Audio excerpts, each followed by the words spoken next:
Agora apresentando os componentes da mesa de hoje. A mesa é intitulada A Arte na Construção de Espaços Dialógicos com Adolescentes durante a Pandemia, contribuições a partir da psicologia histórico-cultural. E eu vou falar um pouquinho sobre os componentes da mesa de hoje. Temos Tiago de Andrade, ele é psicólogo e mestrando no programa de pós-graduação em Psicologia da PUC Campinas. Desenvolve como tema de pesquisa as várias concepções acerca da imaginação na área da psicologia e educação, fundamentada na perspectiva da psicologia histórico-cultural. E ele também é membro do grupo de pesquisa PROSPED, que é Processos de Constituição do Sujeito em Práticas Educativas. O segundo componente é o Matheus Rocha, ele é psicólogo e mestrando no programa de pós-graduação em Psicologia da PUC, desenvolve pesquisas sobre perspectivas de futuro de jovens egressos de escolas públicas e a relação entre memória e imaginação, a partir da psicologia histórico-cultural também. E ele também é membro do grupo de pesquisa PROSPER. O nosso terceiro componente é o Rômulo Lopes. Ele é psicólogo e mestrando no programa de pós-graduação em psicologia, também da PUC. Desenvolve pesquisas sobre as vivências e relações de jovens LGBTQI+, na perspectiva da psicologia histórico-cultural também. E ele também é membro do grupo de pesquisa PROSPER. E, por último, o nosso proponente da mesa, Guilherme Arinelli. Ele é psicólogo, mestre e doutorando em psicologia pela PUC Campinas. E ele é membro do grupo de pesquisa PROSPER desde 2011, certo? Esses são os nossos componentes da mesa de hoje. A minha colega de monitoria, Andressa, vai dar alguns outros informes, certo? Para depois, posteriormente, a gente começar a mesa. Boa tarde a todos e a todas. Meu nome é Andressa, como o Lívia falou. Eu sou a outra monitora que vai estar com vocês hoje. Eu sou uma mulher branca, tenho cabelos castanhos na altura dos ombros, olhos também castanhos, uso um óculos redondo. Estou vestindo uma camisa branca com verde e no meu fundo tem uma parede branca e uma parede azul. O primeiro informe que a gente gostaria de dar é que cada componente da mesa vai ter... São 15 minutos para cada um, mais meia hora depois para a gente dialogar com os participantes. E a gente pede que, por favor, se atentem ao tempo, que a gente também vai estar avisando para possibilitar que a gente tenha esse diálogo depois. Outra orientação é que a gente pede para evitar passar o link da sala para terceiros e entrar com e-mails que não sejam o que usaram para se cadastrar no SIGA-A, para que não tenha nenhuma intercorrência. Mas, no caso de haver uma invasão, algo do tipo, a gente tem um protocolo de segurança, que é o seguinte: a gente pede que, caso aconteça alguma coisa, todo mundo se retire da sala e fique aguardando que a gente vai mandar por e-mail um novo link via SIGA-A. Aí também, após a fala dos membros da mesa, a gente vai passar a lista de frequência para os participantes no chat. E é importante que assinem, porque é o que vai certificar depois, certo? Bom, acho que é isso. A gente deseja as boas-vindas, mais uma vez, a todos e a todas, e que a gente tenha um evento produtivo. E eu vou passar os slides agora, para quem for começar, podem ficar à vontade.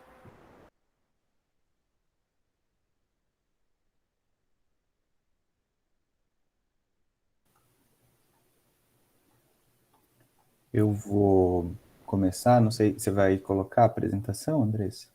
Só para a gente ir seguindo? Tá bom, aí já foi.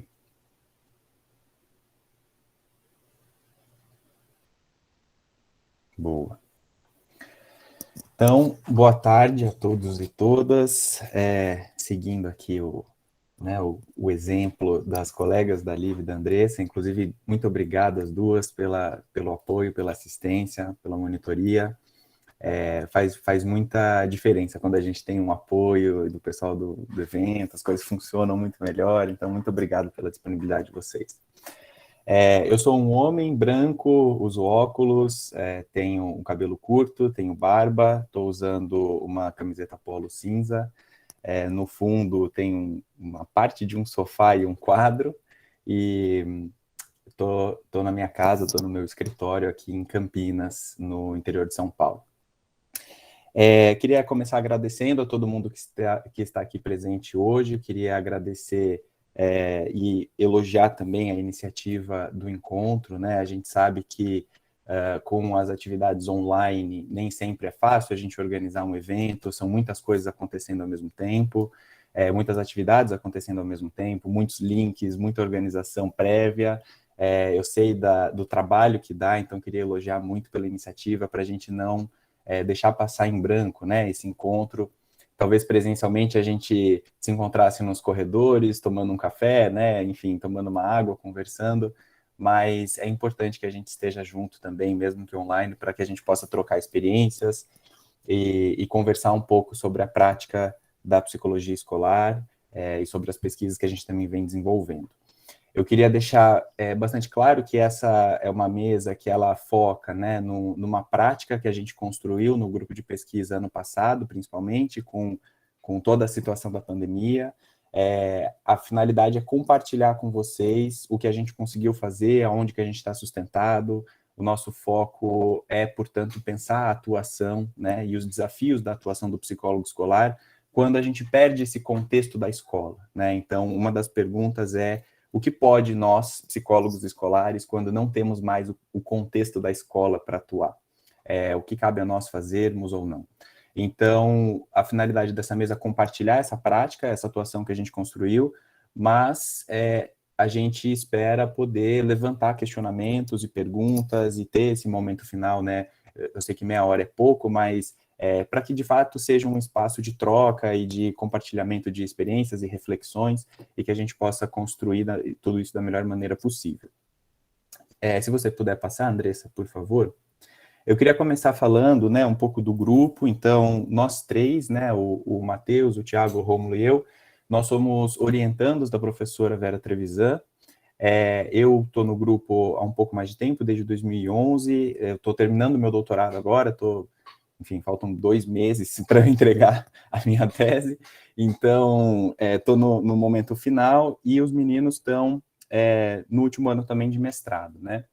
O grupo Prosped, ele existe desde 2007, a Vera sempre coordenou o grupo, né? Então o grupo é processo de constituição do sujeito em práticas educativas, e a finalidade do grupo é a atuação e a pesquisa em contextos educacionais. A gente trabalha principalmente hoje nos contextos de escola pública, né?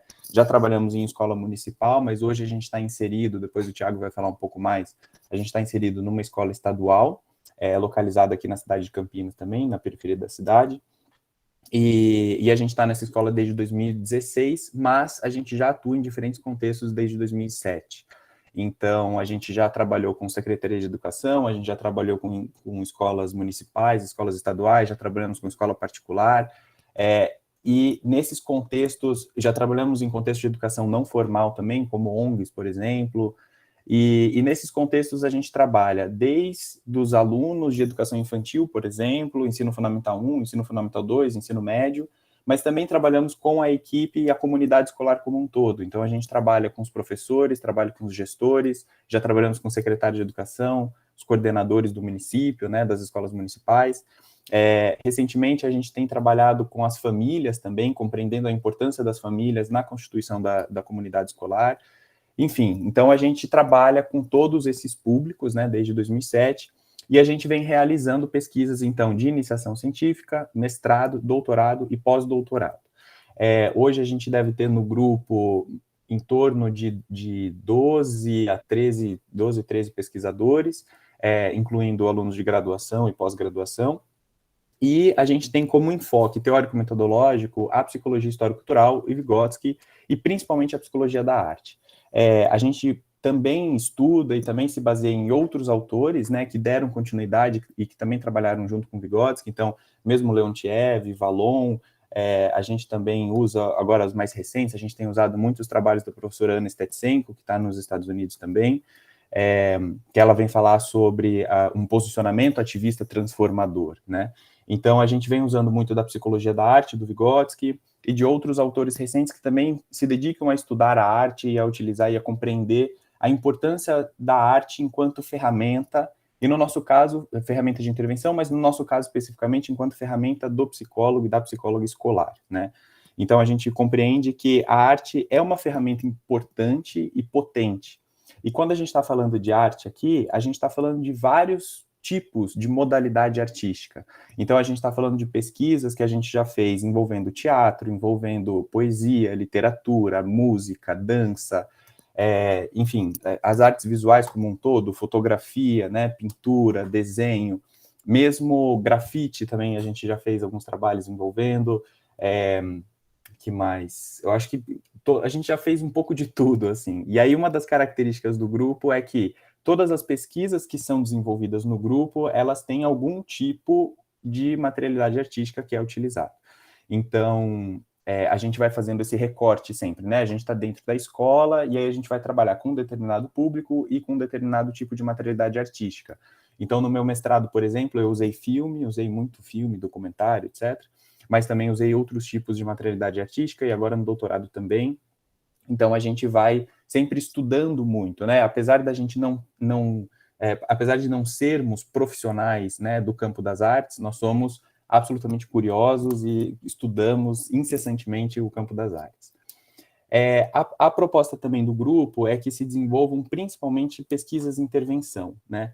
E aí a ideia de pesquisa e intervenção é justamente essa unidade dialética em que a pesquisa dá suporte para a intervenção, e a intervenção, quando eu vou para a escola, quando eu faço as atividades com os alunos, com os professores e com a comunidade escolar, isso suscita em mim novos questionamentos e novas condições de trabalho que vão alimentar a minha pesquisa, e a minha pesquisa junta com a teoria para que eu possa levantar novos questionamentos e novas reflexões.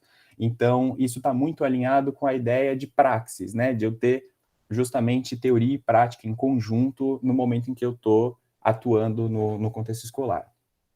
O último ponto eu já comentei, pode passar, por favor. Falando um pouco sobre a maneira como a gente chega na escola, né? Então, a gente chega sempre estabelecendo parcerias. A gente nunca chega na escola como os donos da verdade ou como alguém que quer transformar de fora para dentro. Então, a ideia é que a gente chega na escola, num primeiro momento, fazendo uma reunião com a coordenação da escola, com a gestão, com a equipe da gestão. Então, a gente conversa com a diretora, a vice-diretora, com os coordenadores. E, além de apresentar o nosso trabalho, além de apresentar o que a gente faz, né, da onde a gente está falando, do contexto da psicologia, etc., e da psicologia crítica, principalmente, a gente também abre espaço para ouvir os gestores, para ouvir os professores e também para ouvir os alunos, tentando entender quais são as demandas que existem da perspectiva deles em relação àquele contexto.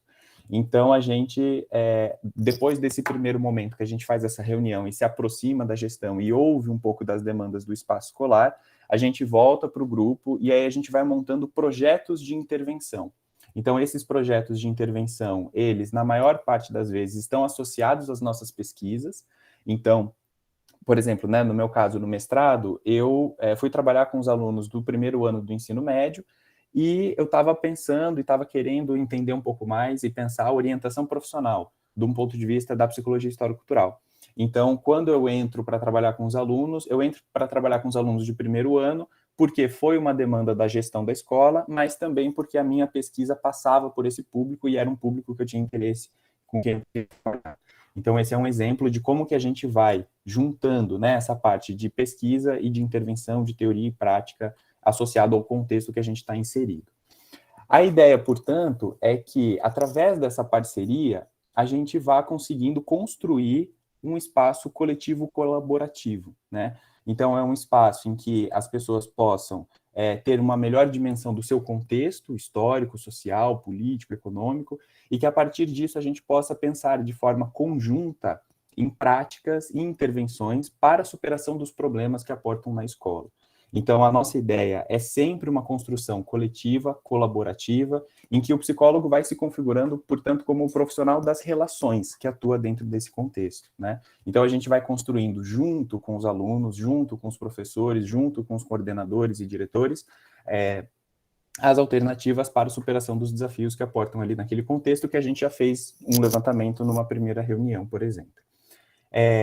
E aí, então, a ideia é que nós, como pesquisadores, quando nos inserimos nesse contexto da escola pública, por exemplo, que é onde a gente está inserido na maior parte do tempo, agora nos últimos anos, a ideia é que eu, como pesquisador, precise refletir e compreender também o meu papel lá dentro, né? Eu, como psicólogo, preciso compreender o meu papel lá dentro também. Então, eu preciso compreender quais são os efeitos que tem o meu trabalho lá dentro, como as pessoas me percebem, e como eu afeto aquele contexto e aquele contexto me afeta também. A gente fala muito sobre essa constituição, né, mútua, em que eu ajo sobre o meio e o meio age sobre mim, mas a gente precisa trazer isso também para um campo prático, para um campo de intervenção, em como que eu trabalho com os adolescentes, né? Quando eu estou trabalhando, por exemplo, numa sala com 30, 35 adolescentes, como isso me afeta, quais são os sentimentos e as percepções, as sensações que emergem em mim, da mesma maneira como que o meu trabalho afeta esse coletivo, como o meu trabalho afeta os alunos, e como que a gente pode, em conjunto, construir esse espaço coletivo colaborativo. É importante dizer, então, que a gente nunca está atuando sozinho dentro da escola, né? Mas a gente sempre traz os professores. Depois, quando a gente falar especificamente do projeto aqui dessa apresentação, vocês vão ver isso de uma maneira muito mais clara, mas assim, a gente sempre traz os professores, os alunos, os gestores para a construção conjunta do que a gente pode fazer. Pode passar? Então, aqui é uma síntese, né, da ideia de pesquisa e intervenção. Então, a ideia da pesquisa e intervenção não é só estudar o contexto, mas é intervir sobre o contexto, compreendendo que quando eu intervenho sobre o contexto, eu transformo o contexto, transformo os atores que estão dentro daquele contexto e me transformo também, né? Então, a gente nunca tem um posicionamento neutro dentro da escola. A neutralidade não seria possível dessa perspectiva teórica e dessa perspectiva de intervenção também.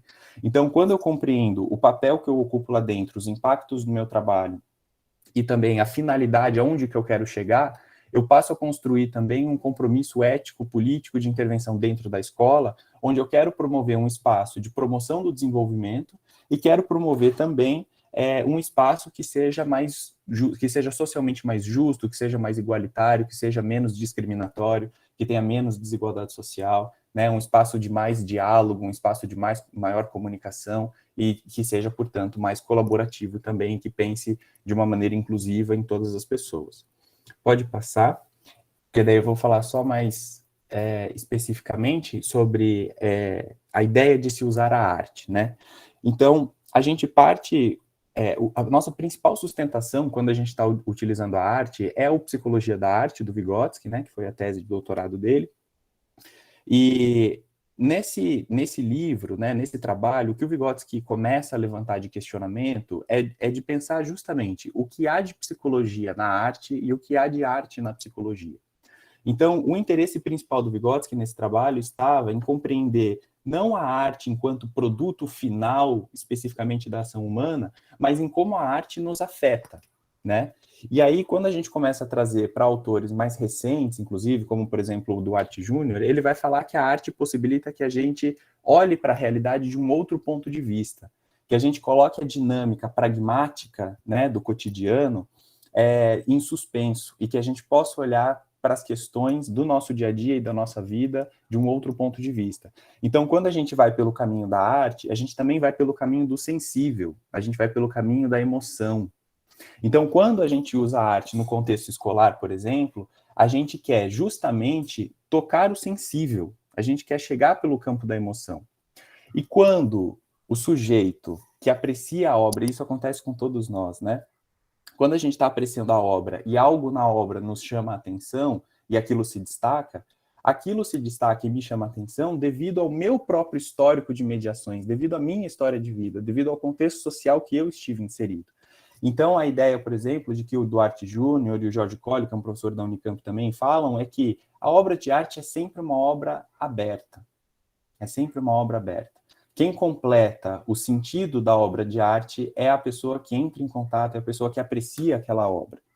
Então, nesse sentido, né, a gente usa a obra de arte como um instrumento de intervenção, mas também como um instrumento que possibilita a construção de um espaço dialógico.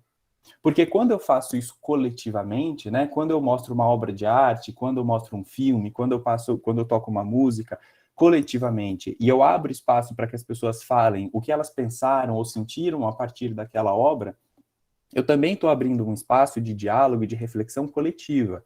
Então, o que um diz passa a constituir o que eu estou pensando também. E às vezes as pessoas fazem comentários que eu não tinha pensado e que fazem com que eu perceba aquela obra de uma maneira diferente. Obviamente que a finalidade do uso da arte nesse sentido é justamente a promoção de uma situação social de desenvolvimento. Então, a finalidade é construir um espaço de diálogo, de troca e de reflexão que promova desenvolvimento humano. Então, a partir da situação social de desenvolvimento, que se promovam vivências e que essas vivências, portanto, promovam novos olhares e novas perspectivas sobre a vida atual, passada e futura de cada um. Então, o uso da arte, nesse sentido, ela é também um uso sustentado nesse compromisso ético-político. Difere o uso da arte aqui do que muitas vezes é usado, por exemplo, na educação infantil, quando a gente pensa o uso da arte com uma finalidade lúdica, ou por exemplo, do uso da arte quando a gente está falando da perspectiva da psicanálise, né, da arte como manifestação do inconsciente, por exemplo, ou é diferente também quando a gente fala, por exemplo, da arte-terapia, né, em que eu uso a arte com uma finalidade terapêutica em diferentes contextos. Então, nesse sentido, quando a gente está falando da psicologia da arte, a gente está falando do uso da arte que tem um compromisso ético-político de promoção do desenvolvimento humano, de reconfiguração e ressignificação dos sentidos e significados atribuídos pelos alunos, pelos professores e diretores àquele contexto que eles estão inseridos, e, portanto, de transformação do contexto, de transformação da sociedade. É isso que a gente visa no final das contas. E aí, então, o que o Vygotsky vai colocar é que a arte sempre implica algo que transforma, que supera o sentimento comum. E aquele mesmo medo, aquela mesma dor, aquela mesma inquietação, quando suscitadas pela arte, implicam algo a mais, acima daquilo que nelas está contido. Então, é a ideia de que o Vygotsky vai fazer uma diferenciação entre vivência e vivência estética, né? Então, a vivência estética, que é a vivência promovida pela arte, ela é uma vivência que possibilita justamente isso, eu ressignificar as minhas emoções e a minha percepção. Então, a ideia é que a vivência, sendo uma experiência fortemente acompanhada, né, de uma emoção, ela faz com que eu perceba a minha realidade de uma maneira diferente. Então, às vezes, quando eu assisto um filme, por exemplo, né, ou quando eu escuto uma música, eu posso reconfigurar a maneira como eu percebo a minha própria realidade e como eu percebo as minhas relações.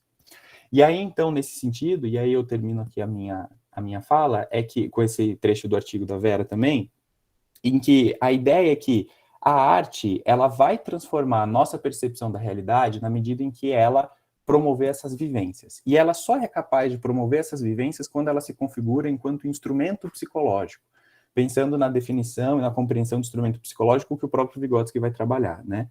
Então, a arte, quando ela provoca em mim uma espécie de curto-circuito das minhas emoções, porque eu tenho, inerentemente na arte, eu tenho uma contradição entre forma e conteúdo, né? Então, eu tenho, por exemplo, o conteúdo de um filme e eu tenho a forma como esse filme é estruturado.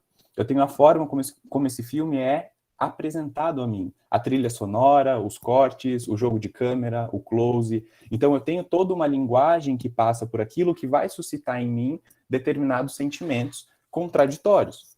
Muitas vezes a gente se percebe, por exemplo, assistindo um filme e torcendo para o vilão da história, né? Então, esse sentimento, essa contradição que é inerente à arte, né? Então, como que eu posso falar de democracia, como que eu posso falar de violência no campo da arte, por exemplo, né, sendo que eu estou assistindo a obra. Então, eu sei que eu não estou ali, mas aquela obra me afeta. Aquela obra transforma a minha perspectiva de mundo. Então, ela só é capaz de fazer isso na medida em que ela se configura enquanto instrumento psicológico, enquanto eu me permito também mergulhar naquela obra e me afetar por aquela obra. E aí a Vera fala, então, que são essas características, né, constituintes de sua natureza, da obra de arte, que nos conduzem a tomar expressões artísticas como instrumento psicológico potente na promoção da imaginação. Então, a gente não pode desconsiderar que, se eu quero construir uma realidade diferente da que está posta, eu só posso fazer isso via imaginação. E uma das formas, né, uma das grandes contribuições da arte é justamente a agilização da imaginação para que a gente possa pensar em realidades que ainda não estão postas na nossa frente. Então, é a ideia de construção de um futuro diferente do que existe hoje. Sua apreciação permite ao sujeito viver emoções que podem estar escondidas ou obscurecidas e, ao vivê-las, elaborá-las, podendo senti-las de um outro lugar com outras compreensões. Então, é aqui que sustenta o nosso uso da arte, na psicologia da arte, é aqui que sustenta a nossa compreensão da potência do uso da arte na intervenção na escola, né, como instrumento do psicólogo escolar, e é com esse compromisso ético e político de transformação daquele contexto, de transformação das desigualdades sociais, que a gente vai entrar na escola para trabalhar em conjunto, de forma colaborativa e coletiva, com os atores presentes naquela comunidade, tá bom? E aí, no final, se for o caso, a gente pode voltar e eu posso falar um pouco mais sobre isso. Acho que o Thiago agora pode ir, né, Ti? Boa tarde, pessoal. Vocês estão me ouvindo bem? Legal. Vou seguir o protocolo, né? Sou o Thiago, sou um homem branco, sou de Campinas, estou em Campinas, tenho cabelo curto, uso óculos, apesar de muitas vezes não querer usar, tenho barba, estou aqui no escritório, tenho um fundo branco, tenho uma estante aqui do lado, uma estante pequena. Agradeço, né, também como o evento, né, essa possibilidade, a gente está podendo falar sobre esses temas, sobre essas questões aqui, ainda mais agora no contexto da pandemia, e reforço, né, as palavras do Guilherme em relação à importância e organização do evento. Eu vou falar brevemente aqui, falar um pouco, né, sobre o contexto, o cenário, um pouquinho como surgiu o grupo em que nós atuamos agora, mais especificamente no ano de 2020, durante a pandemia. A gente trouxe aqui alguns dados, né, para mostrar um pouco um aspecto que a gente está atento, né, a questão social. Esses dados são importantes para nós, nos dá uma visão macro, né, da situação, do contexto educacional. E esses dados, eles são pré-pandemia, né, antes da pandemia. E então já dá uma ideia do que a gente encontra, né? Então, o escolar, para dizer, 48 milhões de matriculados no ensino médio, 39,4 milhões na rede pública, 81,4%, 8,9 milhões na rede privada, 18,6%. Sistema de avaliação da educação básica, né, nos dá os dados dos alunos do terceiro ano do ensino médio, 4,53% conhecimento adequado para matemática e 1,62% conhecimento adequado para português. 23% dos jovens de 15 a 19 anos não estavam trabalhando nem estudando. A gente... o Gui está colocando aqui, né, a informação, né? Apareceu aqui. A gente encontra, né, como o Guilherme disse, né, um cenário, o nosso olhar, ele se volta para o contexto social, histórico, econômico. Esses temas, né, e esses dados, esses assuntos, eles permeiam as nossas atuações e nas nossas reflexões, aparecem, né, vai e vem nas nossas atuações no contexto da educação, e isso mostra um pouco, brevemente e visualmente, né, o que a gente encontra quando a gente chega no contexto da educação. Isso antes da pandemia, é o que a gente pode imaginar, projetar como esses dados não estão agora, né? Ainda, né, eu gostaria de falar pós-pandemia, mas ainda estamos, né, infelizmente, né, a gente ainda está na pandemia, né, eles se agravaram com certeza, né, com o aumento da desigualdade social. A Andressa, né, tá com os slides, pode passar, por favor? Bom, um pouquinho, né, da pandemia, o isolamento social, como o Guilherme disse, né, a gente está atuando numa escola estadual de periferia aqui de Campinas, né, desde 2016, nós entramos lá por intermédio de uma integrante do grupo que estudou na escola, né, fez a ponte, a gente está atuando lá desde 2016, eu particularmente entrei no grupo entrei na escola, né, no ano passado, né, então não acompanhei desde o começo, desde quando o grupo começou a atuação na escola. A desigualdade social, como comentei, né, algo que surge, apareceu e sempre aparece nas nossas reflexões, é algo que visível, né, na nossa atuação, né. Pensando um pouquinho no nosso grupo, no grupo que a gente criou, que a gente vai falar um pouquinho mais, a gente vai trazer alguns exemplos de como foi a nossa atuação. Como o Guilherme disse, a gente atua ali em conjunto, né, sempre visando coletivo, colaborativo. Como que surge, então, o grupo que nós atuamos e no contexto da pandemia? Essa atuação na escola, desde 2016, ela vem com mestrando, doutorando, iniciação científica, sempre em várias frentes, né, atuando com grupos diversos, salas diversas, ensino médio, ensino fundamental. E chega um determinado momento, então, que isso começa a aparecer entre as demandas, uma demanda mais específica de algumas alunas. E curioso até que o grupo foi majoritariamente de alunas aí que procurou para estar conversando. O que acontece, então, que algumas alunas passam a procurar, fosse doutorando, fosse mestrando, fosse iniciação científica, para estar conversando sobre algumas demandas específicas, né? Essas demandas foram, por exemplo, né, o cutting e também algumas ideações suicidas. Conforme essas demandas foram aparecendo, isso foi sinalizando para o grupo, né, foi chamando atenção, foi algo que saltou ali, o grupo começou a ficar mais atento a essas demandas, então, aos poucos, foi pensando em algumas intervenções mais específicas, né, criar um grupo para estar conversando com essas meninas, que eram meninas, não tinham meninos, mas sobre essas demandas, alguns grupos para estar conversando, atuando mais especificamente sobre essas demandas. Conforme as demandas foram aparecendo, algumas conversas foram acontecendo, então a gente foi tendo a ideia de fazer um grupo, então, mais consolidado, né, mais delimitado, para se encontrar determinados dias, determinado horário, tempo, para estar conversando sobre algumas questões, sobre essas questões. Justo nesse momento, então, é o momento que eu também entro na escola, justo nesse momento, então, começa a pandemia.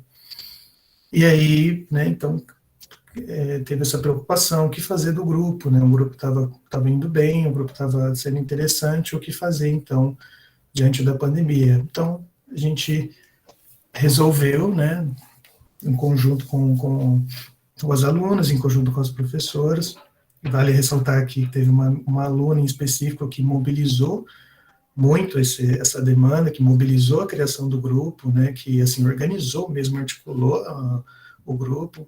Primeiramente, ela fez um contato com a professora gostou da ideia, achou interessante, essa professora entra em contato com a nossa supervisora, vai mobilizando, vai criando, então teve esse grupo, formação do grupo. A gente passa, então, a ter, vamos ter um grupo online, né, vamos tentar nos encontrar e ter, né, esses encontros de forma online, para não se perder a dinâmica, não se perder, né, as conversas e tudo mais. Teve, nesse momento, então, o nome, né, nós criamos o nome Tua Voz, bem nessa ideia do colaborativo, né, a Tua Voz, que são a voz das meninas, né, a voz delas. Essa foi uma das ideias. Então, aí teve a criação do Instagram, né, a gente teve as divulgações para poder divulgar o que estava sendo feito. Fomos, então, para o online, para poder, então, dar sequência nesses encontros. O que vocês podem imaginar também permeia aí a reflexão, por exemplo, da desigualdade social, né? Nós, então, passamos a encontrar, a ver os contextos, de cada aluno, de que lugar cada aluno falava, os recursos, a internet, os aparelhos, celular, computador, enfim, começa a aparecer o contexto da casa desses alunos, então, assim, começa a nos dar outras dimensões também, para a gente estar refletindo, atuando, né, intervindo. A escola, nesse momento, recebe uma diretriz também da instituição, uma diretriz do governo, né, para estar fazendo, atuando, fazendo frente a algum grupo, né, de cuidado de saúde mental. Então, a escola abraçou mais ainda o Tua Voz como esse grupo. Então, a escola recebeu essa diretriz e já estava acontecendo o Tua Voz, então o Tua Voz entrou aí, a escola abraçou o Tua Voz nessa exigência que ela teve aí que atender. Né? Andressa, pode passar, por favor? Então, como comentei, alunos, professores e gestores parceiros, nós tivemos alguns encontros, inclusive, que a professores, mais especificamente essa professora que foi a grande precursora, né, junto com essa aluna do grupo, ela participou de alguns encontros, nós tivemos até mãe de aluno que participou, foi bem interessante, e nós tivemos, então, alguns encontros, fizemos esses encontros semanais pelo Google Meet, né, tínhamos aí uma duração média de 1 hora, às vezes um pouco mais, né, de junho a novembro, foram 22 encontros, e a média de 3 a 5 alunos, o total aproximadamente 20. Tá aí, ó, o Instagram da Tua Voz. Obrigado. Os encontros, eles, além de muito ricos, né, além de trazer uma riqueza muito grande de reflexões, né, ele também nos permitiu acesso, como eu disse, a várias dimensões que a gente não tinha também na escola, porque afinal o contexto não é mais escolar, né, o contexto é online, né, então isso também trouxe outras reflexões, outras demandas, outros conteúdos também.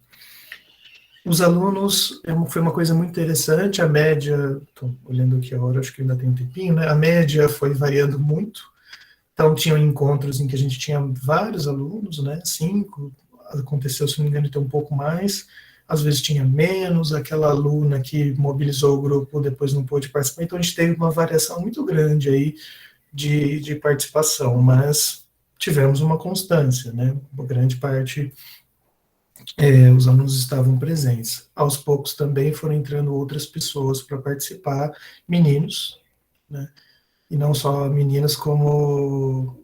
obrigado. E não só meninas como no começo, né? Então a gente tinha majoritariamente meninas, depois foram aparecendo alguns meninos e depois foram aparecendo... A gente foi criando estratégias de como atrair, de como chamar mais alunos, né? Divulgação pelo Instagram.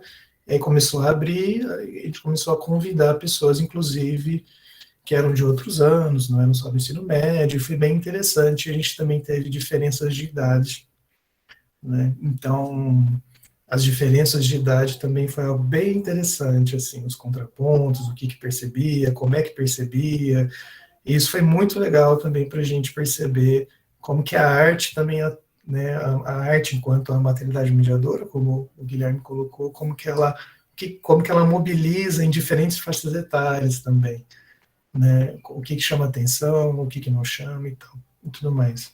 A gente vai mostrar um pouquinho depois, um pouco, né, dessas intervenções, e a gente tentou organizar de uma forma a demonstrar um pouco dessa riqueza de material, de reflexão que nos rendeu aí no grupo, né. Paro por aqui. Né.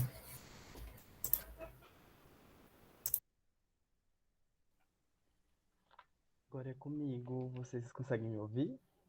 Sim? Boa tarde. Tá baixo?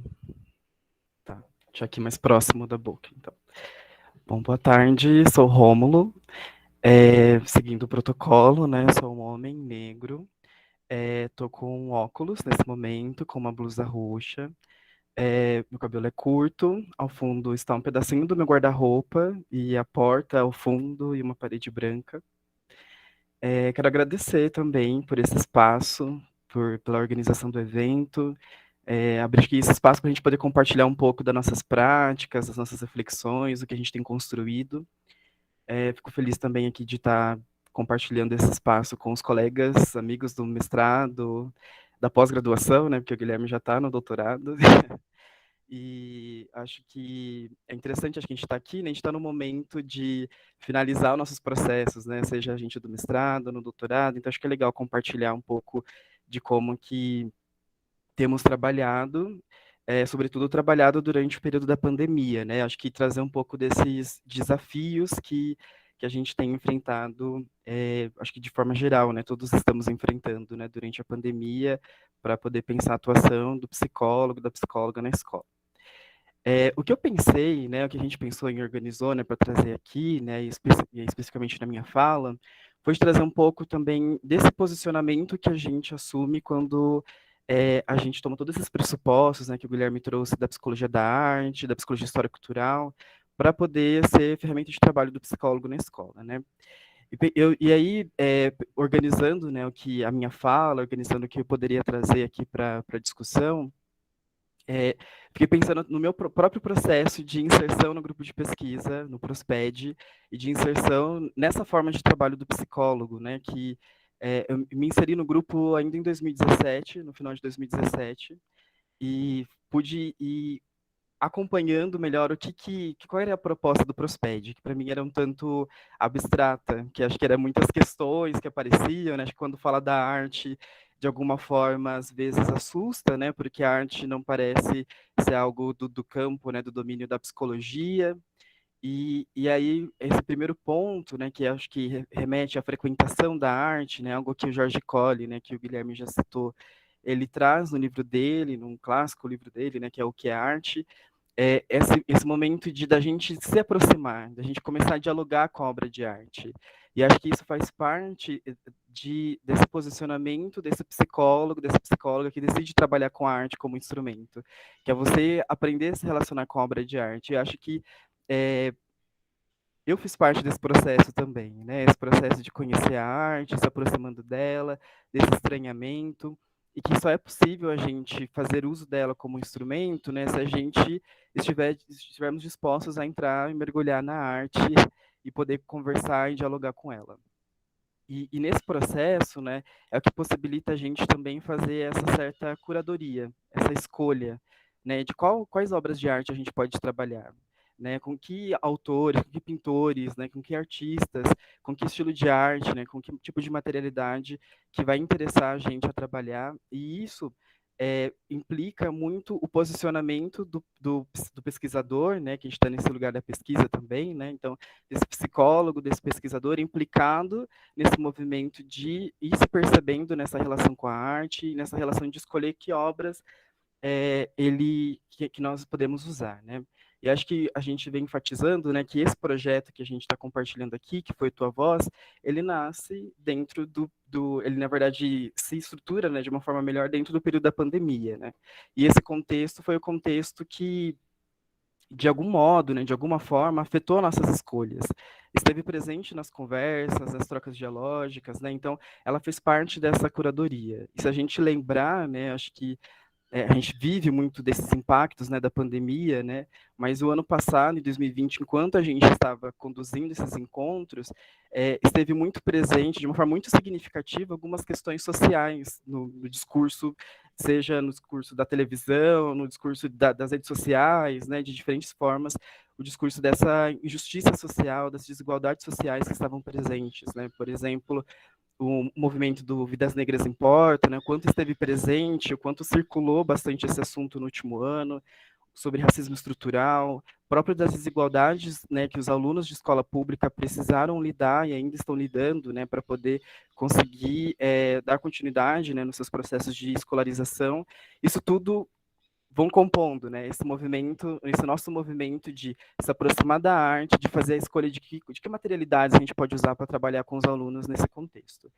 E aí eu decidi, né, decidimos aqui trazer um encontro específico que aconteceu em setembro do ano passado, e a gente, se vocês entrarem nesse perfil do Instagram, né, que compartilharam aqui, vocês vão perceber que sempre a gente divulgava os encontros com um tema, com um título, né, um tema proposto para poder, de alguma forma, orientar os alunos sobre o que a gente iria discutir naquele encontro. E nesse encontro específico, a gente decidiu dar o nome de Relações na Quarentena, aberto mesmo, Relações na Quarentena. Nesse encontro que aconteceu em setembro, então, tiveram 8 participantes, contando com a gente, né, com a gente, os psicólogos, com uma professora e os alunos. E, como parte desse movimento, né, a gente faz escritas de diários de campo, contando sobre essa experiência, contando sobre como fomos afetados nesse encontro, se possível registrar algumas falas, enfim. É um espaço de escrita aberto para a gente contar sobre essa experiência. Pode passar o slide, por favor. E a gente, nesse encontro, fez uso dessa pintura da Frida Kahlo, que chama Meus Avós, Meus Pais e Eu. Acho que tem uma dimensão, né, que a gente poderia trazer do concreto, né, do real da obra, né, que a gente, estudando um pouco, vendo um pouco da história da Frida Kahlo, sabemos que ela se representa nessa pintura, né, ela se coloca como essa criança que está nua ao meio, segurando esse laço de fita, que de alguma forma parece representar os laços sanguíneos. Só que quando a gente leva essa obra de arte, né, para a gente discutir, a gente abre mão disso. A gente abre mão dessa certa teorização sobre a obra, né? Acho que o Guilherme ele trouxe muito disso, né? Que a obra ela é aberta. Então a gente, quando leva ela para o encontro, a gente deixa ela nesse movimento de ser essa obra aberta para ver o que vem, o que aparece. E aí, eu vou ler aqui para vocês um trecho, eu fiz alguns recortes do diário de campo desse encontro, do meu diário de campo especificamente, para poder compartilhar um pouco sobre esses registros, as impressões que vieram desse encontro. Prometo que vou ler bem rapidinho, fiz vários recortes. Ao som das maritacas ao fundo, não sei se vocês estão ouvindo. Minhas companheiras do período da tarde. Então, vou ler trechos desse diário de campo sobre esse encontro, e aí, enquanto isso, se vocês puderem também apreciando, acho que essa pintura, para ver que foi com esse contexto, vendo essa pintura que rolou essa conversa, esse encontro. Parto da ideia de que sempre terão afetos sendo mobilizados, isto é, nos encontros que realizamos semanalmente com os alunos, e de forma tímida tem havido a participação de professores, há sempre a mobilização de múltiplos afetos. Acontece que existem encontros que as intensidades dos afetos se diferem. E neste encontro, percebi que me senti afetado de uma maneira mais profunda e intensa. Talvez o que possa ter acontecido seja o reconhecimento da minha individualidade nas experiências compartilhadas neste encontro. A dinâmica que havíamos pensado para o encontro foi diferente dos anteriores. Pensamos em iniciar com a abertura do espaço de fala aos alunos de uma forma livre e sem estabelecer um tema específico. Eu vou usar só a inicial para poder nomear as pessoas que participaram. Uma das alunas que participa dos encontros assiduamente, começou a conversa perguntando sobre como havia sido a semana de cada um. Essa iniciativa dela me pareceu significativa e diz, de algum modo, sobre como ela tem se apropriado desse espaço para falar e ser escutada. Essa conversa inicial foi permeada sobre o que estavam assistindo nas últimas semanas, em particular durante esse momento da pandemia e isolamento. Sendo assim, começaram a falar sobre como estavam se sentindo durante a pandemia, durante a quarentena, em que se sobressai o cansaço, como disse D, aluno que entrou um pouco depois do começo do encontro. Ele disse: a quarentena me deixa muito cansado, pois ele relata que tem dormido muito tarde. J concorda e diz: eu acordo muito cansada. Essas são sensações compartilhadas entre eles, e relembram que durante as aulas tinham dificuldades para acordar cedo. Parece que nessas falas aparece como a mudança nos horários e na rotina tem afetado o bem-estar físico e psicológico deles. Percebi que essas conversas foram importantes para os alunos tomarem esse espaço para eles, para falarem livremente sobre o que queriam, estavam pensando ou sentindo. Nesse movimento, o psicólogo responsável por conduzir o encontro, nesse caso, nesse dia era o Tiago, que era responsável por conduzir o encontro, propôs a apresentação de uma pintura, para que continuássemos conversando. Assim foi apresentada a obra Meus Avós, Meus Pais e Eu, da artista Frida Kahlo. Importante relatar que neste encontro tivemos a participação da professora, que é responsável pela disciplina de arte na escola dos alunos. Inclusive, era professora de alguns dos participantes. A presença dela parece não ter impedido que os alunos falassem sobre o que estavam pensando sobre a obra. Acredito que foi baseado no movimento inicial que compartilhei nos parágrafos anteriores. Ao ser apresentada a obra, foi aberto para que eles apreciassem e pudessem falar o que pensavam e sentiam. No encontro, todos os alunos já haviam participado de apreciações de obras em encontros anteriores. Por isso, sem demora, começaram a falar. Apesar das diversas falas, destacarei algumas falas que pareceram conduzir as demais, assim como a tonalidade que assumiu o encontro. Aí eu coloco como observação, né, que a professora não falou durante as conversas sobre a obra. Somente no final ela pediu um espaço para poder falar. E entre os participantes, percebi que para cada um foram diferentes partes da obra que sobressaíram na percepção deles. Por exemplo, disse que pensava em laços sanguíneos, na família. Ao ver a obra, é como o nó, que significa união e demonstra a história. Já para D, disse que tinha achado estranho.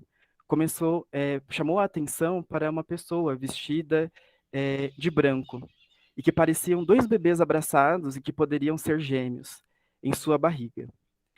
Falou que iria chamar de feto, ou bebê, essa parte da obra citada por D, e que para ela representava uma coisa simbólica, os laços familiares. Além disso, D fala sobre o casal que estava na parte superior à esquerda, que pareciam dois homens, devido ao estilo de cabelo. K, nesse momento, disse que aproveitaria a presença da professora de artes, que tinha cabelo curto, para mostrar que tipo de cabelo não define se é homem ou mulher.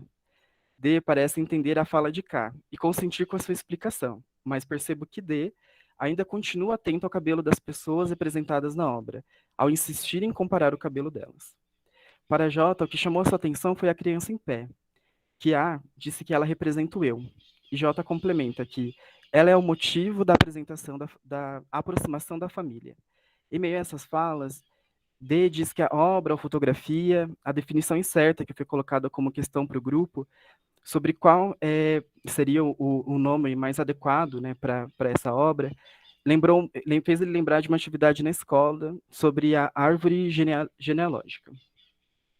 Me pareceu, nesse momento, que se estabeleceram dois temas. Para A, parece que foi o tema que nomeio como os laços, como ela frisou desde o início da conversa sobre a obra, relacionando com a história de vida. O segundo tema foi posto por D, como a história social e a violência, que não foram proferidos por ele com esses signos, mas que, ao estar em contato com as suas falas, sobressaíram esses sentidos. Esses temas foram contrapostos, visto que A requeria o seu ponto de vista que fazia menção aos laços construídos na história de vida familiar, em um âmbito mais individual. E do outro lado havia o ponto de vista de D, que compartilhou que a obra o fez pensar em que os povos antigos pareciam não lidar com racismo, tinham menos preconceito, não falavam que era gay. O que parecia ele requerer uma história da vida social e cultural no âmbito coletivo e universal. Ainda que não possa ter informações suficientes sobre cada um, as suas falas pareciam dizer sobre uma narrativa que cada um criou a partir da sua apreciação da obra, que dizia a respeito aos seus afetos mais íntimos e privados. Já dizia que a criança ao meio da obra era eu, e concordou com a ideia de que seria essa criança o motivo da aproximação da família. Diante das afetações que a obra trouxe, questiono, essa obra poderia ter provocado a pensar sobre o que ela nomeia algo simbólico, sobre os seus laços familiares? A forma que ela contrapunha as ideias de D sobre como havia percebido a obra pareciam defender os seus sentidos atribuídos? Ela disse, sempre vamos trazer traços físicos e de personalidade da nossa família. Esse é o seu sentido para a obra? A não concordou com as falas de D sobre antigamente não haver preconceitos e chegou a dizer está bem errado sobre as ideias de D, de que quanto mais, não fala dela, de quanto mais vai mudando o tempo, as pessoas começaram a roubar, pois as pessoas, na verdade, uma fala de D, quanto mais o tempo foi mudando, as pessoas começaram a roubar, pois as pessoas não roubavam, não matavam pessoas. A disse... Desculpa interromper, eu não sei se você está vendo o chat. Mais dois minutinhos, tá? Tá. Vou fechar aqui. Diz que se olhar a história, a escravidão reflete até hoje. Ainda assim, D permanece com a sua ideia e que preferiria viver no tempo antigo do que na nossa época. Eu li esses trechos, né, do Diário de Campo só para poder mostrar um pouco desse movimento que aconteceu no encontro, de uma imagem de uma pintura, né, que é um tempo, né, o conteúdo dela colocado pela artista, né, tem intencionalidade de trazer a história familiar da artista, né, o quanto isso levou para uma discussão da história desses participantes do encontro, como também para uma história social. E aí, como eu tinha comentado, a gente estava vivendo também um momento em que essas questões estavam gritantes nas nossas relações sociais, né, gritantes nos nossos encontros da vida cotidiana, né, e que foram colocados para o encontro. Pode passar para o próximo slide, por favor. Eu já falo rapidinho e encerro. E aí, só para destacar, né, dentro desse processo, né, o quanto que o uso dessas obras de arte, ela trazem muita potência, né? E uma dessas potências é de poder ressignificar essa realidade, seja ela da violência, da escravidão, dessa construção do gênero, que por meio dessas contradições, né, e provocações geradas nos encontros, os alunos podem, de algum modo, ressignificar a realidade vivida por eles e pensarem a própria história de vida deles. E, além disso, né, isso ocorre por meio dessa favorecimento dos processos imaginativos, que fazem eles pensar outros modos de viver, outros mundos, ainda que seja esse mundo, por exemplo, que D, né, que é um garoto que estava no 6º ano, pensar esse outro mundo, que é esse mundo que não existe a violência, né? Que a gente poderia chegar e questionar ele a todo momento e dizer que, olha, de fato, existia racismo, existia violência, mas pensar, né, no sentido que tinha para ele de construir esse outro mundo, essa outra realidade, e como que a arte favorece a gente pensar que, olha, poderia ser de uma outra forma, poderia ser de um outro jeito, e que esse pode ser, né, um caminho de construir essas estratégias de superação e de enfrentamento do sofrimento. Acho que é isso. Bom, boa tarde a todos e todas. Vou seguir também protocolo. Sou um homem, cabelo enrolado, sou uma parede branca, tem uns quadros do lado direito, uns livros aqui do lado esquerdo. E eu vou comentar um pouco, acho que eu vou seguir um pouco o caminho que o Rômulo comentou, que é da importância desse coletivo, né, que foi formado. O Thiago também comentou. Inicialmente a gente tinha pensado que ia focar nos alunos do ensino médio, né, por diversos fatores, a gente imaginou que esses alunos viriam mais, mas os encontros que a gente foi desenvolvendo, eles eram muito heterogêneos, assim, com relação de série escolar, né? Então, esse exemplo que o Rômulo deu era o D, né? Era um aluno do 6º ano e tinha a que ela era do 2º ou do 1º ano do ensino médio. E, enfim, e aí acho que vou tentar destacar aqui na minha fala um pouco do quanto que esse coletivo teve uma potência para pensar e ressignificar o passado, a história deles, a escola que eles viveram pré-pandemia, o que eles estavam vivendo no momento ali que a gente estava fazendo as intervenções, e o futuro, né, que escola que vai ser essa, como que vai ser esse retorno, porque ainda que a gente, pensando numa atuação da psicologia escolar, né, a gente estava sem a escola, mas a gente estava acessando os alunos por via da escola, né, que era uma proposta que a gente tinha pensado junto com a escola. Então, querendo ou não, a gente falou sobre várias coisas, mas a escola sempre estava presente nas nossas conversas, né? E aí eu separei um encontro que a gente fez, que é Quem é Você no Dia a Dia. Foi um dos primeiros encontros, se eu não me engano, foi no mês de julho ou agosto, não me recordo agora, e aí a gente usou uma obra de arte. Pode passar, Andressa, por favor. Que a gente usou essa obra de arte da Operários, da Tarsila do Amaral, e a gente pediu para eles olharem e pensarem um pouco, como o Rômulo e o Thiago comentaram, a gente já tinha o tema do encontro antes, então eles sabiam, tipo, pelo Instagram lá, se vocês olharem, já... Me perdi aqui um pouquinho com o chat. Se vocês olharem, tem lá, tipo, o nome do encontro e convidando, né, fazendo o convite. E aí a gente pediu para eles pensarem, quem é você no dia a dia, né? E aí, para mim, essa obra, eu estava lendo o Diário de Campo, eu não vou fazer a leitura aqui, eu vou tentar contar um pouco de como foi, etc. E no primeiro momento, quando a obra, né, a gente pediu para eles pensarem o que eles pensavam, o que eles olhavam para essa obra, e aí foi muito interessante que no primeiro momento todos falaram assim, eles estão neutros. Tipo, são várias pessoas e são neutras.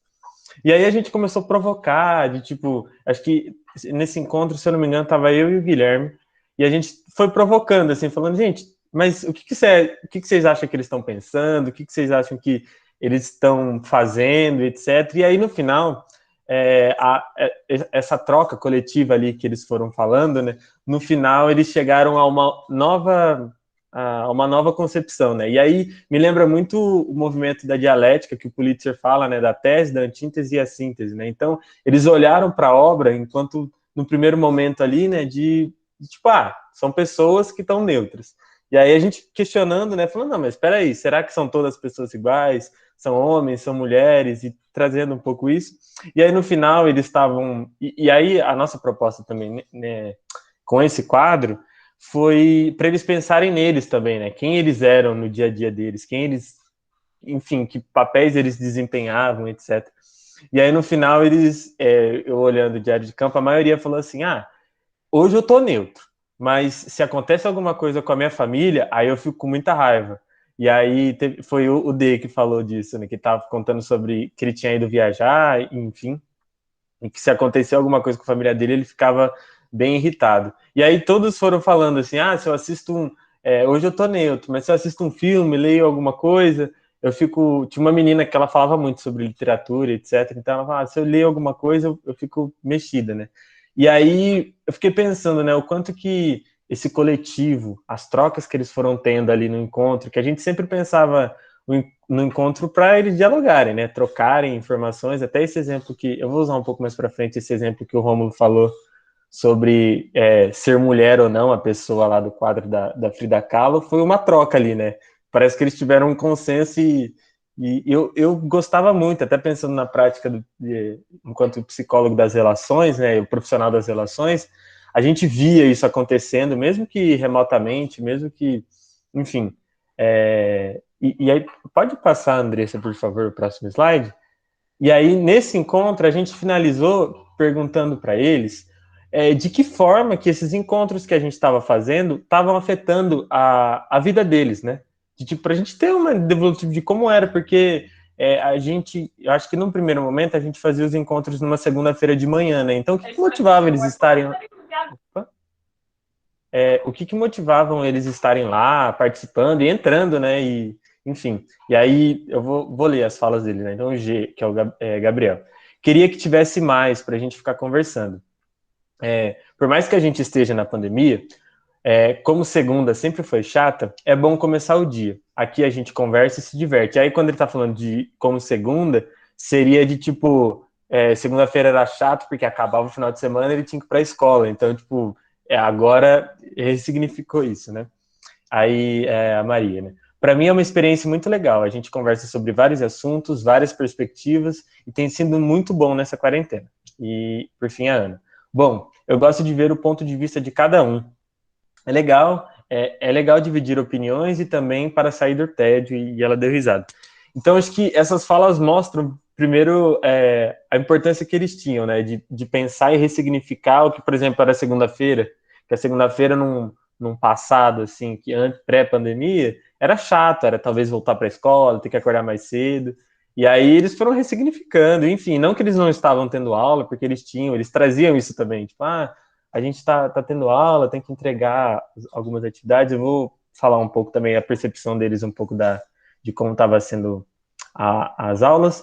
E aí, por fim, a fala da Ana, que é isso, né, de trazer várias perspectivas, e que isso colaborava, né, de trazer essa reunião de opiniões e percepções, e que a obra favorecia isso, né? A gente sempre levava, então, livro, poemas, quadros, enfim, a gente levou música, tô tentando lembrar o tanto de coisa que a gente usou, e aí, às vezes, por encontro, às vezes era mais de uma obra, né? Então, isso, enfim, as opiniões apareciam e eles ressignificavam tudo isso. E aí teve um encontro que era uma das meninas que ela estava, acho que no primeiro ano do ensino médio, e ela estava falando que se não fosse esses encontros, ela nunca iria conversar, por exemplo, com o D, que era o menino do sexto ano, porque eles não se cruzavam na escola, assim, eles estavam no mesmo período, mas não iam se cruzar, não iam parar para conversar, né? E ali a gente conseguiu construir esse espaço, né? Pode passar, Andressa, por favor? E aí eu trouxe algumas falas que vão marcar bem, tipo, essa ressignificação do passado, do presente e do futuro, né? Então, essa é a fala de uma aluna, as duas falas que ela estava falando um pouco de como ela olha agora para a experiência pré-pandemia de estar na escola, né? Ela falou assim, sinto falta de fingir que estava sem fazer bagunça quando o professor voltava para a sala de aula. Então ela estava falando que estava sentindo falta dessa coisa de, o professor foi pegar alguma coisa na sala dos professores, foi beber água, então, a hora que voltava, tipo, me organizar.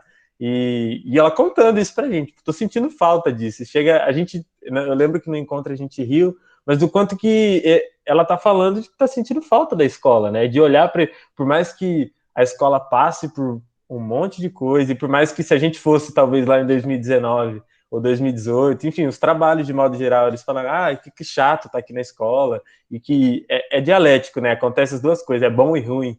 E ela foi trazendo isso, né? E aí, no mesmo encontro, ela estava contando que, se ela pudesse, ela voltava atrás na escola para poder estudar e, enfim, se dedicar um pouco melhor. Ela falou, eu não posso mudar o que eu já vivi, mas eu dou conselhos para minha irmã de 12 anos, ela é muito para frente, mas eu não quero que ela deseje voltar no tempo e querer mudar algumas coisas, como ela estava desejando, né? Então, como que esses encontros foi dando possibilidade de ressignificar esse passado e não limitar, né? Mas acho que de abrir possibilidades, porque nesse mesmo encontro ela estava comentando que ela ela teve que fazer várias atividades, porque ela contava pra gente que ela não fazia as atividades que estavam sendo remotas lá, né? E aí teve um momento que ela teve que fazer, porque senão ia reprovar, etc. Ela estava contando, vou ter que fazer e tal. Então, acho que a gente acompanhou esse processo também, né? Pode passar, Andressa, por favor. E aí, por fim, acho que eu ia dar o exemplo que o Rômulo já usou, que é ressignificação do presente, mas que eu posso usar qualquer encontro. Do quanto que é presente, enquanto o presente que eu tô falando é o encontro que a gente fazia, das obras, etc. Né? E para mim, o primeiro exemplo que veio foi de olhar, né? O o menino lá, olhou para aquela pessoa que estava representada na obra de arte e falou que não era uma mulher porque tinha cabelo curto. E aí ela falou, mas e aí, a professora, que foi assim, ele falou, uma das meninas falou que não concordava, e aí a outra falou, e a professora que está aqui de artes, ela tem cabelo curto, ela não é mulher? E aí ficou um silêncio, assim, de tipo, tá bom. Assim, é claro que teve as outras questões que o Rômulo falou, enfim, mas do quanto que essa troca foi ressignificando o que a gente estava vivendo ali no encontro, né? E aí do futuro, que é a mesma aluna que falou a fala do slide anterior, que a gente teve um encontro que a gente falou, eu não lembro o nome exatamente, mas estava falando sobre como será a escola na volta, etc. E aí ela falou assim pra gente, vocês acham que na hora da entrada da escola ninguém vai abraçar, dar beijinho nas amigas que não vê há um tempão, e na hora do recreio vai ficar todo mundo parado? Eu duvido. Então ela já estava ressignificando essa escola aí, enfim, que ela nem sabia como que ia ser, mas ela já imaginava que não ia ser seguindo esses protocolos, que a gente perguntou, né? Você acha como que vai ser se todo mundo... Ana, duas professoras participaram em momentos distintos, assim, mas na maior parte das vezes eram os alunos, assim, que participavam com a gente. E aí, André, você pode passar? Acho que é o último slide que tem isso. Não, na verdade tem mais um. E aí a gente, nesse encontro que a gente levou para falar sobre como que seria a escola, né, teve essa fala dessa aluna que acho que marcou muito e nos fez refletir sobre o quanto que a escola ela foi ressignificada, né, esse espaço o espaço físico mesmo, né. Tá bom, Lívia. Ela falou assim, né, eu fiquei olhando lá no fundo, parece que ela está estudando sozinha, está aprendendo sozinha. Eu acho que me acostumei com estudar com pessoas ao lado. No começo da pandemia, foi bem complicado para me acostumar, ficar o tempo todo no celular, ter que interagir com os professores pelos aplicativos, ter que me acostumar com o ambiente da sala de aula, de sala da minha casa, e não ouvir os questionamentos dos outros para eu poder entender o meu, então, da sala de aula ali, né? Antes eu tinha 7 aulas por dia, agora eu faço 1 lição por dia. Tudo em mim desregulou, tudo isso porque eu não tenho ninguém estudando comigo. Ter os outros me motiva. Na escola, construí amizades com outras pessoas, conversávamos diariamente e passava boa parte do dia com meus amigos. A escola em si tem um significado muito importante para mim. Eu vou falar da aluna a partir da apreciação dessa imagem. Então, acho que os encontros e pensando a arte enquanto mobilizadora dos processos imaginativos, assim, ela conseguiu trazer nessa fala a síntese de a escola que era, o que ela estava vivendo hoje, e nesse momento de pandemia que ela estava vivendo, e como que ela almejava, queria essa escola, como vai ser esse retorno, de alguma forma na fala dela tá dizendo que ela quer de volta à escola, né? Que ela quer estar ali com os alunos, com os colegas, né? E por fim, para eu encerrar, pode passar, Andressa, por favor. Eu trouxe esse trecho de um artigo aqui do Guilherme e da Vera, que está falando do papel da imaginação enquanto uma função que permite transgredir tempo e espaço, né? Que ela perpassa passado, presente e futuro, e o quanto que as obras de arte possibilitam isso, né? Esse processo imaginativo. Então, o papel da imaginação do psiquismo é ainda mais complexo de dimensionar, vista sua centralidade na mediação das funções psicológicas superiores, promovendo nexos que abrem novas possibilidades de funcionamento do sistema psicológico. Então, o que a gente tentou proporcionar ali, que o Gui falou um pouco atrás, de essas situações sociais de desenvolvimento, para abrir novas possibilidades, para não submeter eles à realidade que eles estavam vivendo ali, que é tipo, ensino remoto e tal, mas pensar outras possibilidades de como lidar com tudo isso, e enfim. E aí, então, dessa perspectiva, ela é uma atividade mediada e mediatizante, atuando no dimensionamento temporal, passado e futuro, presente e devir. E pode também produzir relações de síntese do percebido pelo sujeito e dos entendimentos que derivam dessa percepção, resultando em conceitos, processo possível graças à dupla ação operada pela imagem, que proporciona a concreção figurativa dos conceitos e a generalidade abstrata do percebido. E aí, por fim, eu fecho a minha fala que esse processo aqui que fala da percepção, de como eles percebem a obra, ela fica muito mais rica no coletivo.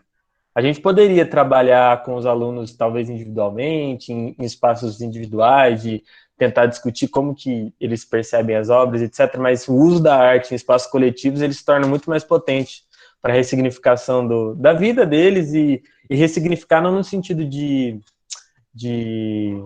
se acomodar, não é acomodar a palavra que eu estou tentando achar, mas de dar a realidade como dada, mas de ressignificar para transformar, né? E aí lembrar, pensando tudo isso, acho que eu lembro da Stetsenko, que o Guilherme citou um pouco antes, que ela fala que a memória é uma função da ação, que a gente mobiliza o vivido, as nossas experiências para agir no presente, que vai alterar o futuro, que toda pessoa tem uma agenda, enfim, a gente pode, é outra discussão essa, mas que eu acho que quanto que e o Vygotsky também fala que a primeira relação da imaginação com a realidade são as experiências. Então, o quanto que eles mobilizam essas experiências, essas memórias, para poder agir no presente, que é esse encontro, e alterar as possibilidades de futuro, e, enfim, assim ampliam a janela de possibilidades. E acho que o Gui... eu quero agradecer também a organização do evento, acho que eu acabei esquecendo de falar isso, mas acho que o Gui vai encerrar agora a fala e fico por aqui. Eu acho que a gente já foi tocando, né, assim, nesses pontos de uma maneira geral, mas só para sintetizar, né, então trazer a potência do uso da arte, né, na ressignificação da vida cotidiana, a ideia da arte enquanto promotora de vivências também, que reconfiguram a percepção, né, desses adolescentes, como o Tiago, o Rômulo e o Matheus trouxeram, né, assim, de repensar a realidade vivida, repensar o futuro, repensar o passado.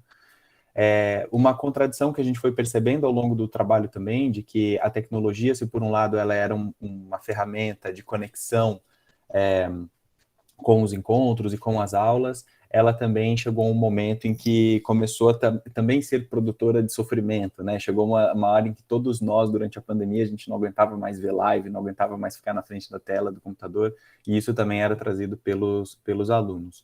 E um último ponto, que está no próximo slide, André, você pode passar, é só para desconstruir, né, a ideia de que é um trabalho acabado, pronto, de que é isso, e foi super fácil, foi super legal, deu tudo certo, né? Não deu tudo certo, a gente teve uma série de percalços no meio do caminho, a gente teve que conversar muito tempo, né? A cada semana que a gente fazia as intervenções, a gente voltava em grupo, repensava a intervenção.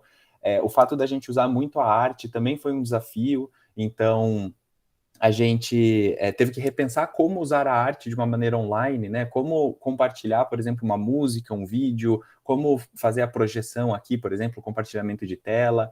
E aí também existiam dificuldades reais, né, do acesso dos alunos também. Então, muitos pegavam o celular ou pegavam o computador de algum parente que morava na casa ou de algum outro lugar, de algum colega, para que eles pudessem conectar. Muitos tinham instabilidade de conexão, então às vezes no meio da fala começava a travar e a pessoa caía a conexão. Então foi um constante processo de ressignificar e repensar também a nossa própria atuação dentro do contexto escolar, né? E aí, só para terminar, a frase da Bader Savaia, né, em que ela fala que enfrentar o sofrimento psicossocial é devolver ao homem os meios para traçar um caminho pessoal e original na organização da vida. Meios estes que não se restringem apenas à capacidade de reflexão, mas à possibilidade de ter esperança e potencializar essa esperança em ação. Então, a ideia de que a gente precisa sempre trazer, junto com a reflexão, junto com o estudo, junto com a teoria, a ação e a transformação do contexto em que a gente está inserido, tá bom? É isso, gente, obrigado. Tem um último slide aí só com alguns dados, tem as referências, aí pode passar. Tem esse artigo no Prelo que conta um pouco mais sobre essa experiência, ele deve ser publicado agora nesse segundo semestre, ou no máximo no primeiro semestre do ano que vem. Tem o livro do grupo e contatos também, e-mail, site que eu já mandei aqui no chat, tá bom? É isso, obrigado.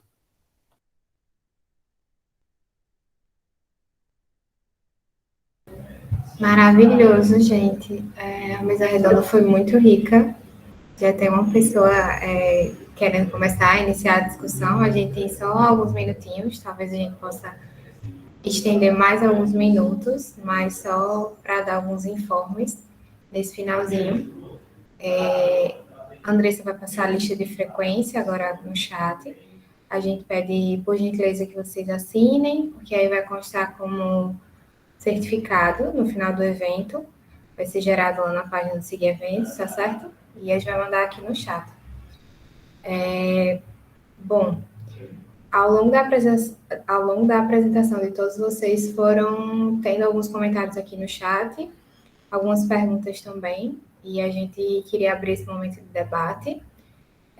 Antes de passar a palavra, Rafaela, eu só queria ler alguns comentários que tem aqui no chat, algumas perguntas. Vamos lá. O primeiro comentário foi da Radmila. Ela colocou: é muito interessante trazer esses relatos e como eles movimentam as falas em torno da arte apresentada como proposta. E, posteriormente, ela ainda falou: muito rico, pessoal, nunca havia pensado em se trabalhar dessa forma nesses espaços. Tem uma outra pergunta aqui embaixo, da Lígia. Admiro muito o trabalho de vocês, parabéns pela apresentação.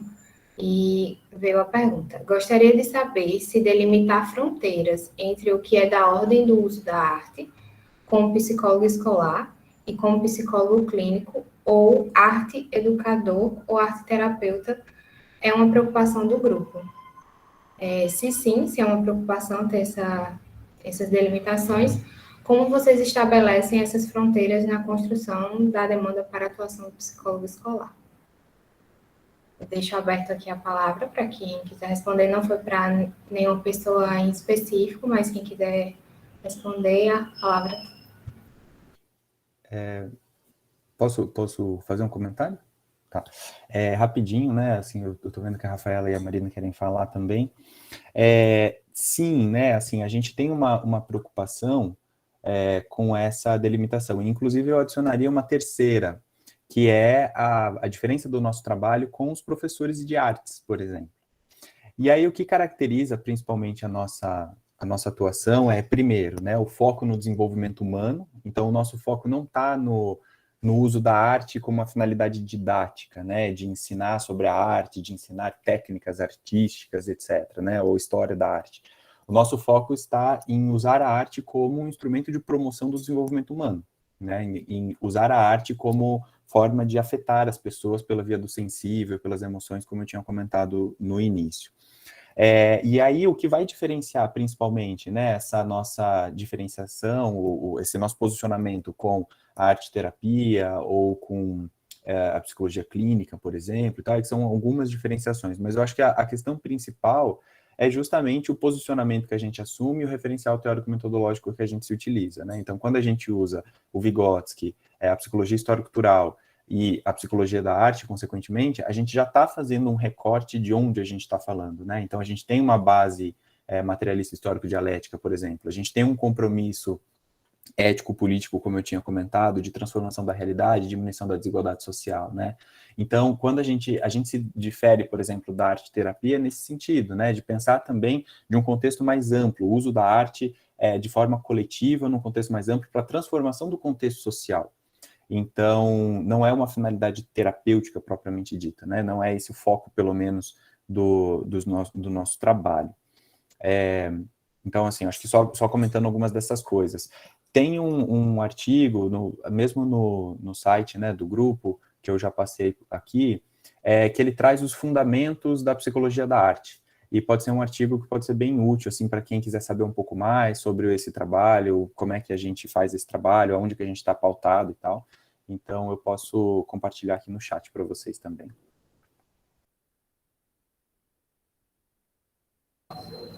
Alguém quer pontuar mais alguma coisa sobre esse questionamento?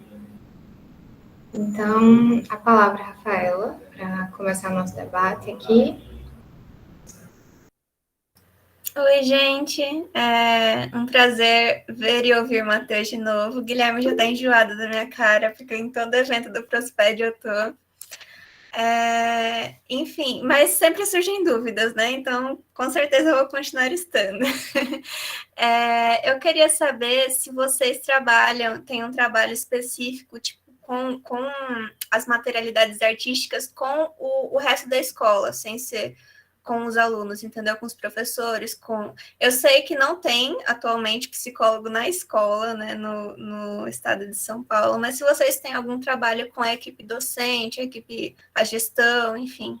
Obrigada. E a fala de vocês foi muito importante, agradeço já.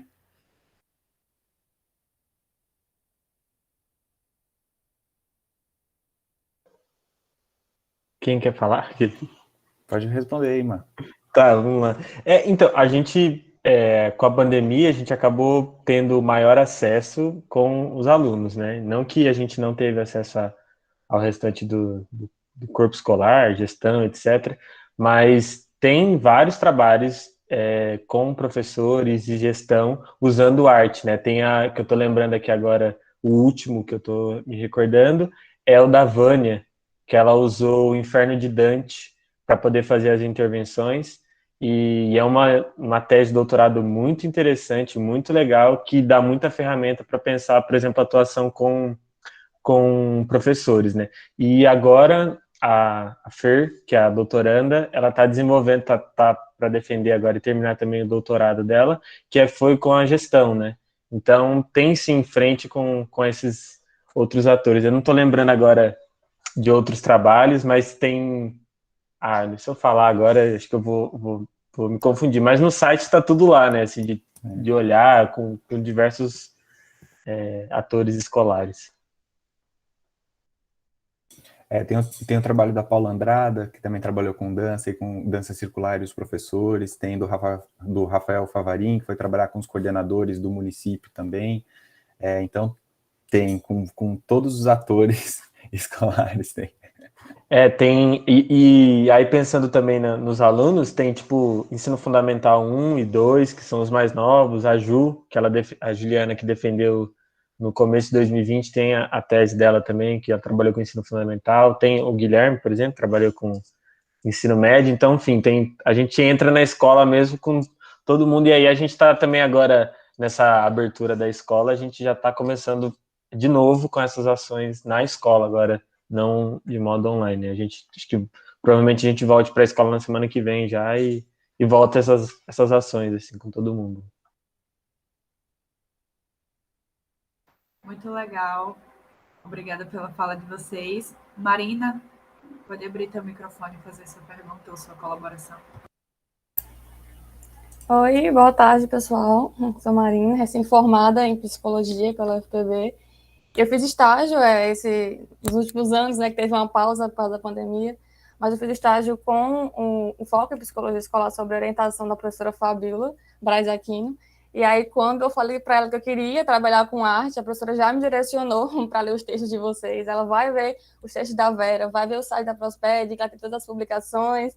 Então, assim, eu não sei vocês, mas eu sou fã de autores acadêmicos, igual eu sou fã de autor de ficção. Então, assim, eu sou fã do trabalho de vocês.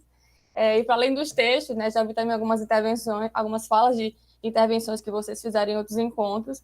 Mas com a fala de hoje eu fiquei com uma dúvida não direcionada para ninguém específico, eu acho que contempla a fala de todo mundo, que seria a diferença de usar uma obra quando você fala do contexto da criação dela, fala sobre o ano, fala sobre a vida do autor, para quando você só mostra a obra e discute sobre os sentidos que vão surgindo com o grupo. Se vocês percebem que tem algum impacto diferente, se são intencionalidades diferentes nesses usos diferentes.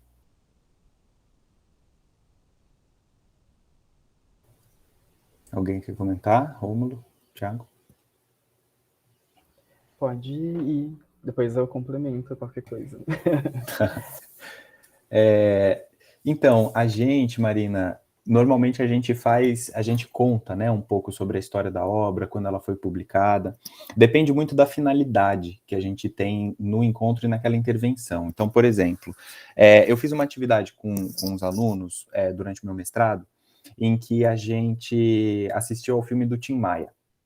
E aí, quando a gente assistiu o filme do Tim Maia, num primeiro momento, eu queria saber deles o que tinha ficado daquela história toda, né, assim, que já é um recorte da vida do Tim Maia, obviamente, é uma narrativa possível, mas eu queria saber para eles o que tinha ficado de mais marcante, de mais significativo. E aí eles começaram a trazer. Depois, o que a gente foi fazendo, a partir desse encontro e a partir das discussões que foram surgindo, foi justamente estudar um pouco mais sobre a história de vida do Tim Maia, sabe? De saber quem foi esse artista, de saber o que foi que aconteceu, às vezes uma idealização que a gente tem do artista e depois a gente vai entrando na vida dele, vai descobrindo várias coisas que a gente não sabia, né? E aí, nesse caso, essa atividade foi fazendo sentido dessa maneira porque ao longo do ano a gente estava discutindo sobre histórias de vida. Então, a gente estava pensando justamente qual é a minha história de vida, né? Então, eu vou ouvir histórias de vida de outras pessoas também, para eu saber melhor quem eu sou, de onde eu vim, qual é o contexto social que eu participo, etc, etc. E no final, a proposta era que, no final do ano, né, porque foi um ano inteiro de intervenção, era que eles pudessem escrever as suas próprias histórias, né? Então, a gente foi fazendo atividades nesse sentido. Então, acho que depende muito da finalidade. É claro que quando você vai complementando as informações, você vai ampliando também a possibilidade de significação. Então, às vezes, né, a Vera sempre fala isso pra gente, ela fala assim, ó, quando você estiver num museu, primeiro olha a obra. Primeiro vê como é que essa obra te impacta, vê para onde vai o seu olhar, vê as cores, vê os formatos, olha para ela. Depois você olha para aquela plaquinha embaixo, onde tem o título da obra. E muitas vezes o título da obra amplia ou ressignifica coisas que você já tinha sentido com a obra. E aí depois, quando você descobre mais sobre o artista, você pode descobrir mais coisas ainda. Quando você pensa em quando aquela obra foi publicada, você amplia mais. Então, você vai ressignificando. A cada nova informação que você vai tendo, você vai ressignificando.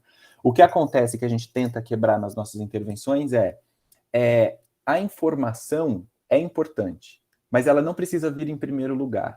Não necessariamente eu preciso apresentar o título da obra junto com ela. Às vezes eu posso apresentar só a obra e ver o que aparece. E aí eu posso ir jogando e brincando com essas informações para ampliar as possibilidades de significação. E aí nisso eu posso ficar muito mais tempo pensando e refletindo de forma muito mais profunda, né, sobre aquela obra. Então tem uma diferença sim. E eu acho que isso também, né, trazendo de novo aquela pergunta que foi feita antes, a nossa intencionalidade é algo absolutamente fundamental no nosso trabalho. Então, a intencionalidade, o que eu quero promover? Se eu vou promover ou se eu vou chegar onde eu pretendo chegar, é uma outra história. Mas qual é a minha intenção aqui? O que eu quero provocar? O Vygotsky mesmo, ele vai trazer um conceito de signo emocional comum, né? Então, ele vai falar, o signo emocional comum é o que a obra tende a suscitar em nós, numa determinada cultura, numa determinada época, a depender da sua estética. Então, tem obras que nos deixam, né, músicas que são mais melancólicas, que são mais tristes, né, músicas que são mais alegres. Então, a depender da minha intenção naquele encontro, eu vou trazendo mais ou menos informação e também vou selecionando uma obra ou outra, pensando no caminho que eu quero seguir.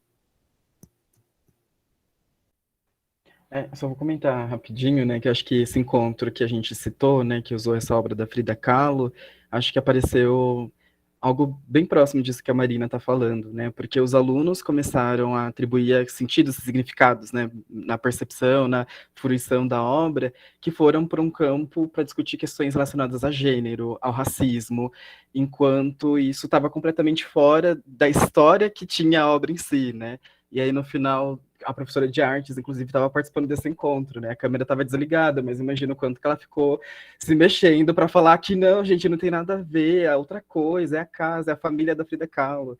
E aí, no final, inclusive, ela até falou algumas coisas disso, né? Ah, porque o caráter, a escola de arte que se aproxima, a Frida Kahlo é esse e tal. Mas a nossa intencionalidade era outra, né? Era tocar e pensar as relações mesmo. E ficou pensando, né? O quanto que, de alguma forma, pode ampliar significados, ou a gente também, quando coloca algumas informações específicas da obra, pode ser que o caminho vá para outro, né? E a gente limita, às vezes, essa amplitude de significados. Enfim, acho que lembrei desse encontro específico. E a gente fez isso, brincou um pouco com essa coisa. Às vezes a gente colocava a obra e deixava sem nome. E aí falava, que nome que vocês acham que tem? E aí, porque era a nossa intenção, né? E aí depois a gente apresentava. Então, eu acho que vai muito da intenção, né? Às vezes tinha que a gente já colocava o nome, porque as músicas, poemas, a gente já deixava o nome. Assim, a obra normalmente a gente deixava primeiro sem o nome. E aí, aproveitando que era online, então a gente deixava um slide sem o nome e depois outro com o nome. E um ponto também, só para comentar, a gente pôde perceber como eles mudavam o olhar conforme os encontros iam passando. Então, conforme os encontros passavam, eles também já vinham com uma forma diferente. Às vezes ele até falava assim, eu pensei tal coisa, mas como vocês geralmente põem isso daí para a gente responder isso, então eu acho que vocês querem dizer tal coisa para a gente. Então, normalmente quando vocês vêm com essas imagens que não tem nada definido, é porque vocês querem fazer a gente ir longe, por exemplo. Então também tem isso que a gente vai observando, como é que eles vão também mudando a forma deles de se relacionar com a arte, né? E como eles foram trazendo, assim, eles também traziam, depois do encontro que a gente fez, eu fui assistir um filme, eu vi uma obra, não sei aonde, nossa, eu olhei totalmente diferente, eu já comecei a pensar que talvez não era só aquilo, tinha mais coisas, então também há essa diferença, como a Vera diz, né? Como é que você aprende a olhar uma obra de arte? É vendo, experimentando. Obrigada, pessoal. Mais alguém tem alguma dúvida, algum comentário que queira fazer? Eu posso fazer só mais um, rapidinho. Pode fazer. O Trosped também fez algum trabalho com alguém com deficiência ou voltada para esse público?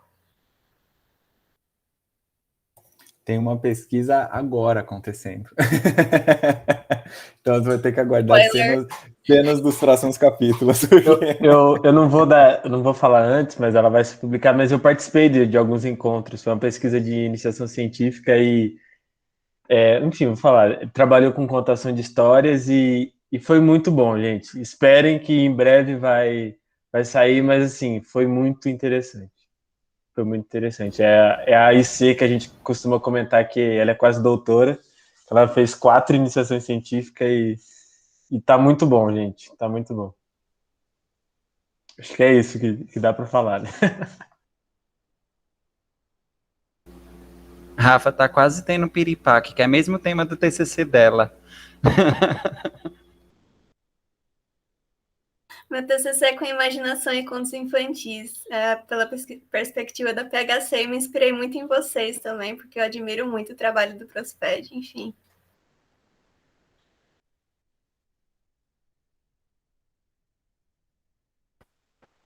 Mais alguém tem uma colocação?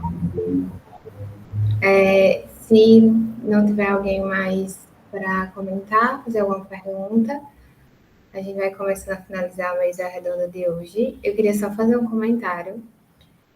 Eu estou como monitora, mas eu vou fazer só um pequeno comentário sobre a apresentação.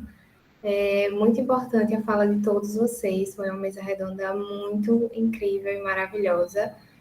E a fala de Guilherme no início me tocou um pouco de ver como esse papel da arte tem de ressignificação, de reconstrução e como aproxima, né? E eu fiquei pensando nisso no contexto escolar. Essa aproximação das relações dos alunos com os professores, com as famílias. Então, incrível o trabalho de vocês, muito, muito rico mesmo. E só agradecer em nome da comissão do evento e agradecer a todos que estão aqui. A gente estendeu um pouquinho mais aí, mas foi para contemplar todo o debate, todo mundo que quis perguntar e fazer alguma colaboração. Acho que é isso. Andressa, quer falar mais alguma coisa? Amiga, eu acho que pode parar a gravação já. Era só porque a professora Fabiola pediu, né, para que quem puder ligar as câmeras para a gente tirar um print do nosso encontro.